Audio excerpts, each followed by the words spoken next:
You're listening to the Tank Magazine podcast. In this episode, Tank's fashion features director, Tamsin Blanchard, goes inside the world of Louise Trotter, creative director of Joseph, to uncover her inspirations, her school uniform, and her summer reading. The original text version of this article appeared in the Tank book issue.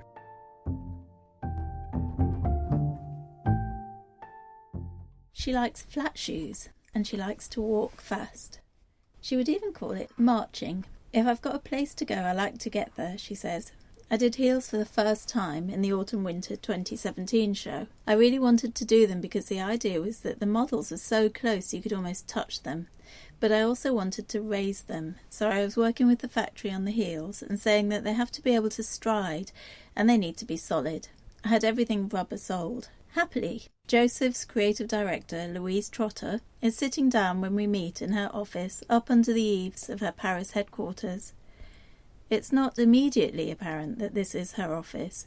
We're on a mezzanine in a characterful old industrial canal-side building in the 10th arrondissement, looking down at her team below. There's a sofa and a coffee table, and there's a desk at one end with not much on it, just a pile of books. I don't like clutter very much, she says.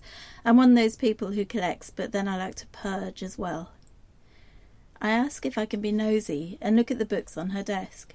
It's a real glimpse into the rich material that she subliminally absorbs, and which shifts and changes day to day, depending on what catches her eye each morning. She brings the stack over to the coffee table and works her way through each one. She's immediately sucked into each book as she opens it up, totally engrossed in their different worlds. So we have Sean Scully, who I love and go back to a lot. Love, love, love the colours.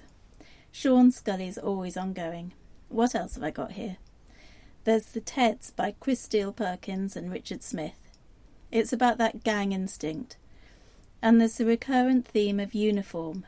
Every page is filled with adolescent boys and men looking out, raw, defiant, brazen, and dressed in an extraordinary uniform of Edwardian jackets, starched shirts, brill-creamed quiffs, a slice of social history, and unashamed male peacockery, spanning the 1950s to the 1970s. You can see how Trotter would be endlessly fascinated by this book, the gritty honesty of it all, the authenticity of the threads, the timeless quality of the images. She picks up the next book, Pony Kids, by the photographer Perry Ogden. This is something we use a lot, she says. We did this whole thing about the Pony Kids and we mixed it with an aristocratic feeling for Spring-Summer 2015. It's about an attitude and a sense of proportion and detail. In a similar vein is 78 to 87, London Youth, by Derek Ridgers. I've bought this book more than once. It's one of my favourites of all time.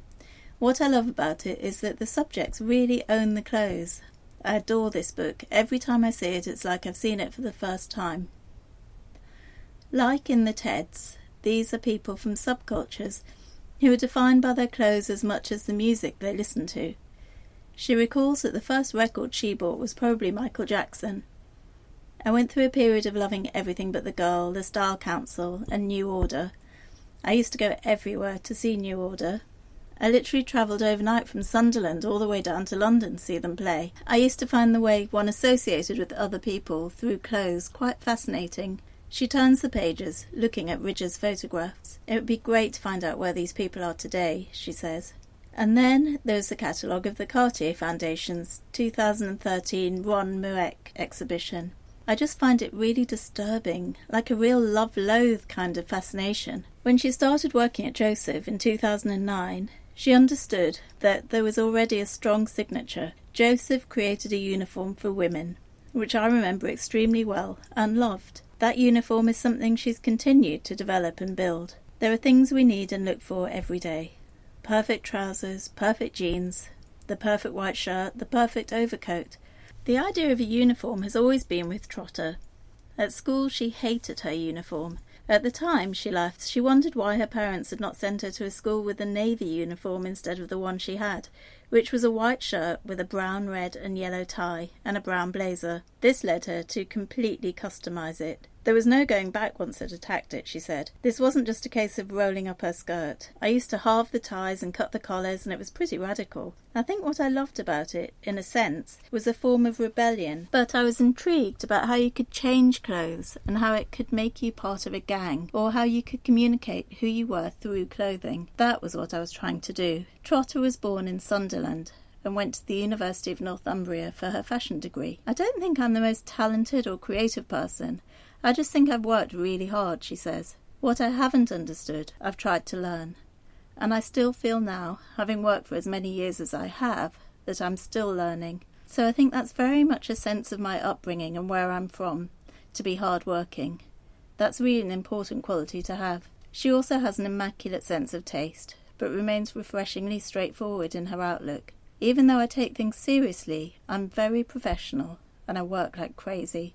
I'm also mindful of the fact that these are clothes, and we're not saving lives. Trotter's down-to-earth attitude is one that seems right for Joseph, a brand that made its name in creating practical solutions to women's wardrobe needs. I really look at the fit of the trousers, the cut, the fabrications, and simple things like taking a man's white shirt and making it in silk. She might change the proportion of a familiar garment, but it's still the same uniform. I wanted to tackle the core of what Joseph is, which is the idea of luxury essentials. How do you create that uniform? Joseph was founded by Joseph Ettegri in 1972 to sell Kenzo jumpers and evolved into its own label in the 1980s as a brand for women as seen through the eyes of a man. Trotter has managed to remould that masculine silhouette into something more subtly feminine. When I think about dressing women, I think about the women who I respect and admire, and the people around me.